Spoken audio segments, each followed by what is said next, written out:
మనం గోధుమల గడ్డిని ఎలా చేసుకోవాలో ప్రాసెస్ చూద్దాం. కొన్ని గోధుమలని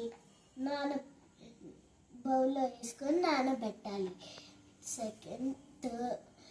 థర్డ్ డే మూట కట్టాలి. ఫోర్త్ డే కొన్ని మొలకలు వస్తాయి ఇలాగా. తర్వాత ఒక ప్లాస్టిక్ డబ్బాని తీసుకొని టిష్యూ పేపర్ని వేసుకోవాలి. తర్వాత ఈ జల్లాలి.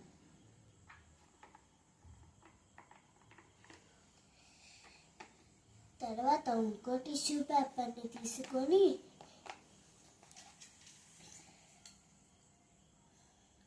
కొంచెంగా జల్లించాలి. ఇంకా 6 or 5 daysలో రెడీ అయిపోయింది. రక్తాన్ని బలాన్ని పెంచే గోధుమ గడ్డలు రెడీ అయిపోతుంది. Thank you. నచ్చితే లైక్ చేయండి.